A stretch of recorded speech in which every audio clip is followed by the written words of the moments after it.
सुबह के चले अक्रूर जी महाराज। सुखदेव जी कहते हैं राजन जब वृंदावन पहुंचे तो रथम गोकुलम प्राप्तम सूर्यस्य दिवागिरौ। सूर्य भगवान अस्त हो रहे थे, उस समय अक्रूर जी पहुंचे। आज कृष्ण बलराम दोनों गौशाला से निकले हैं। ददर्श कृष्णया रामो ब्रजम गोहनम गतः।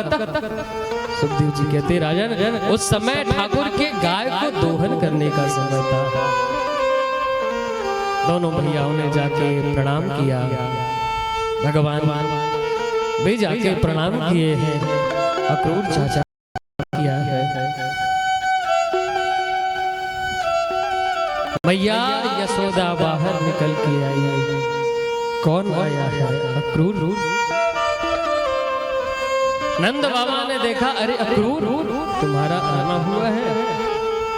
भगवान ने ये बातें सारी पहले ही बता दी।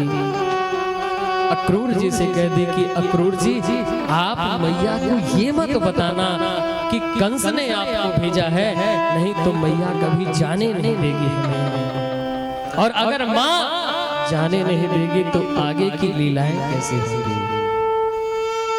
सारी बातें बता दी। अक्रूर जी महाराज आए। नंद बाबा ने, मैया यशोदा ने सुंदर अक्रूर जी का व्रज तो आतिथ्य तो बड़ा मंगलमय होता है राजा।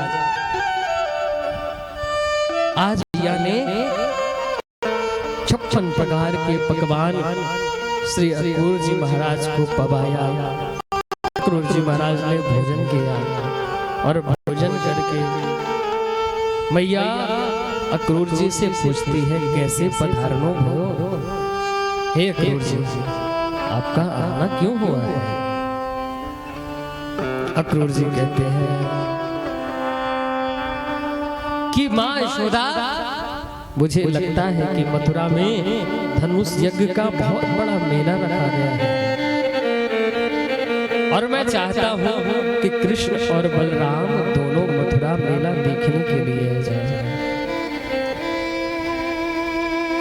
मैया ने जैसे ही इस वचन को सुना, माँ का दिल एकदम बैठ गया। मैया यशोदा कहती तुम कैसे सोच ली कि कृष्ण बलराम को मैं मथुरा मेला देखने के लिए भेज दूंगी? जिन कृष्ण बलराम के जाते ही आंखों में अश्रु आ जाता है। गाय चरने के लिए भी ठाकुर जाता है तो माँ टकी लगा के देखती रहती है कि कन्हैया कब वापस आएगा और उसको मैं मथुरा भेज दूंगी। अरे अक्रूर तुम्हें पता है जब से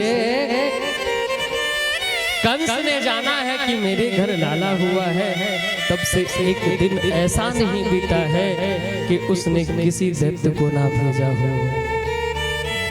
आए दिन कोई ना कोई दैत्य मेरे यहाँ आता ही रहते हैं। मैं नहीं भेज सकती कृष्ण बलराम को। आज जैसे ही पता चला कि कृष्ण बलराम को लेने के लिए कोई आया है, राजन आज ब्रजमंडल में किसी के घर में आग तक चूल्हा तक नहीं जला है। मैया यशोदा एक खंभे के पास बैठी है और मैया ने खाना तक नहीं खाया। राजा कन्हैया ने देखा कि माँ कहाँ गई। ठाकुर मैया मैया हुए माँ यशोदा के पास गए और बोले माँ तू यहाँ बैठी हुई है। माँ यशोदा ने कहा कन्हैया तू एक पल के लिए मेरे से दूर हो जाता है, मैं सह नहीं पाती, फिर तू दूर चला जाएगा मेरे से। कन्हैया ने कहा कि माँ अरे मैं तो मेला देखने के लिए जा रहा हूँ, मेला देखने जाऊंगा और परस्वः आगमिष्यामि, मैं परसों आ जाऊंगा, मैं परसों आ जाऊंगा। माता ने कहा कन्हैया मैं तुझे एक पल के लिए नहीं जाने दे सकती हूँ। सुबह हुई और सुबह हुई, सुबह देखा, सुबह देखा तो आज नंद भवन के सामने हजारों गोपियाएं खड़ी हुई हैं और सबके आंखों से अश्रुपात हो रहे हैं।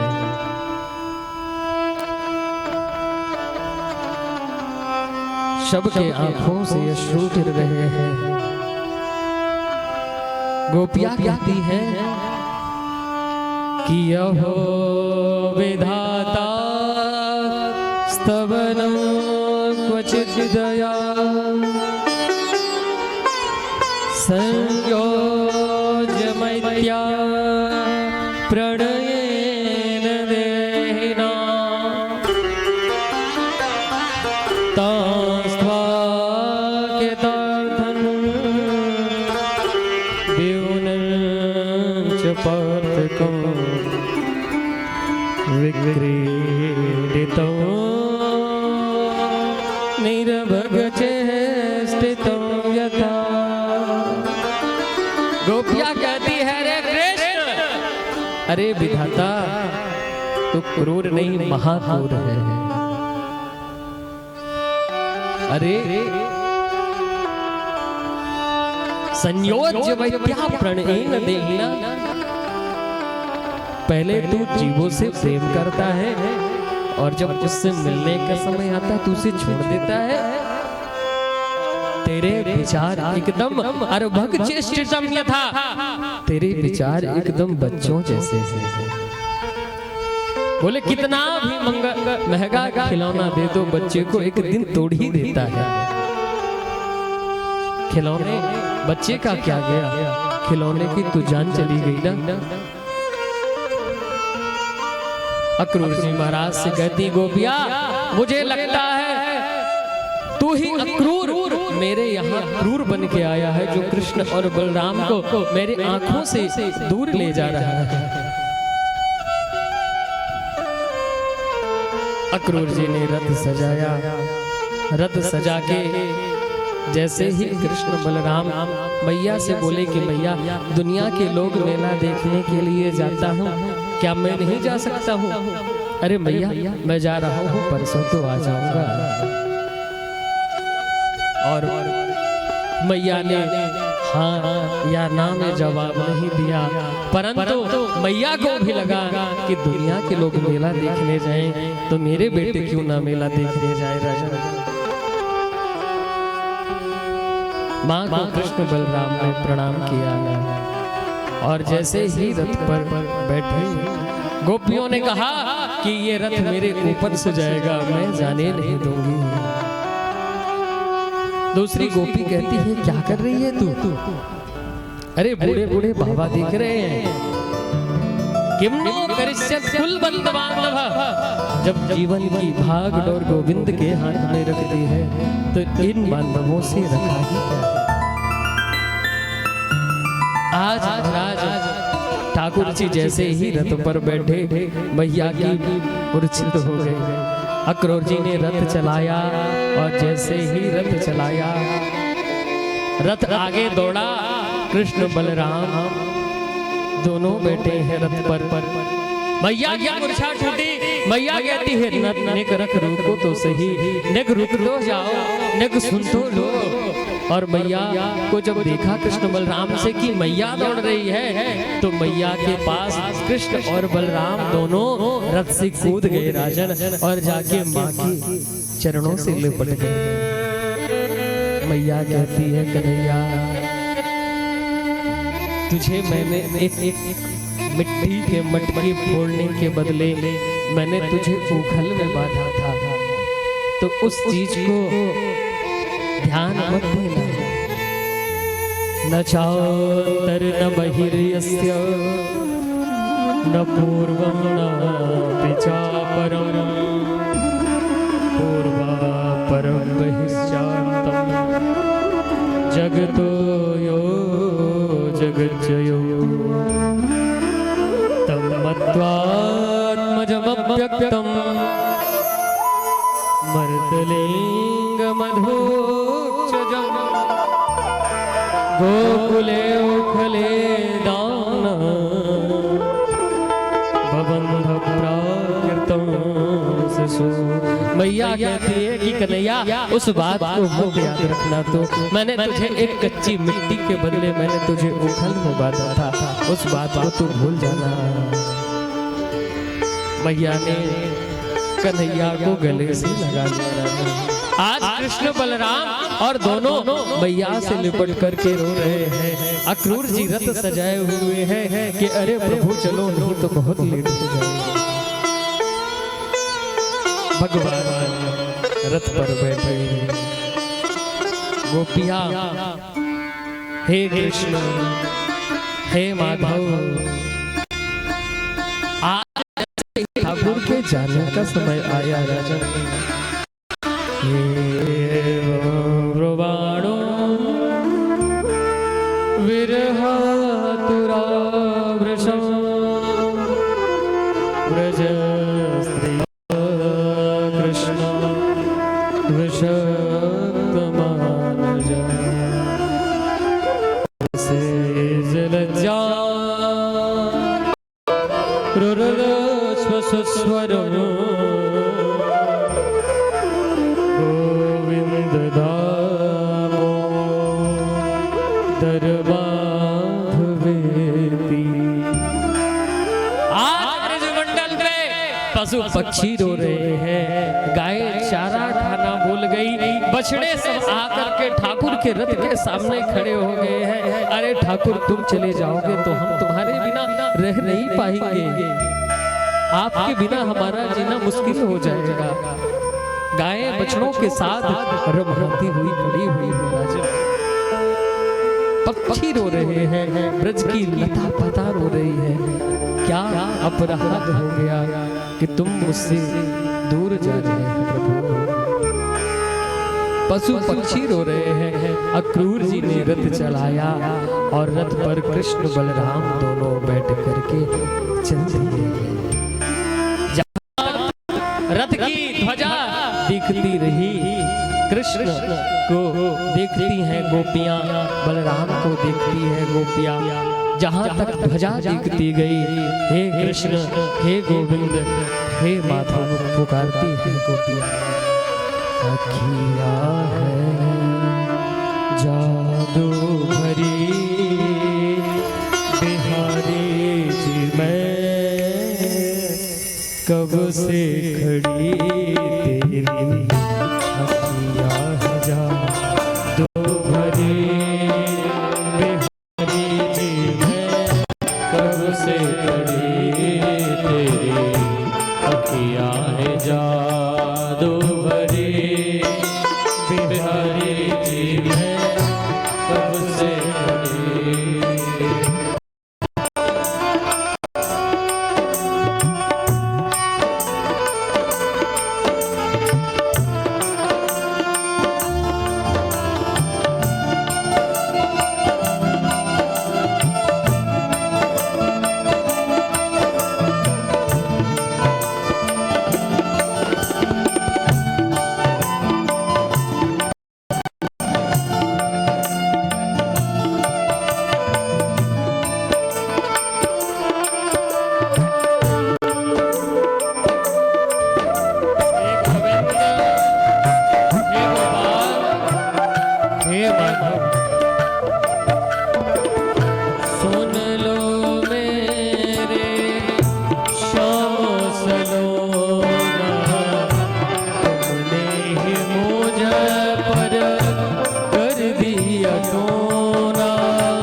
दली की सेवा करते हुए मेरो है गोपाल मेरो है गोपाल मेरो है। जहां तक रथ की ध्वजा दिखाई गई, रथ की धूल दिखाई गई, वहां तक गोपियां गोविंद मेरो है गोपाल मेरो है रटती जा रही है।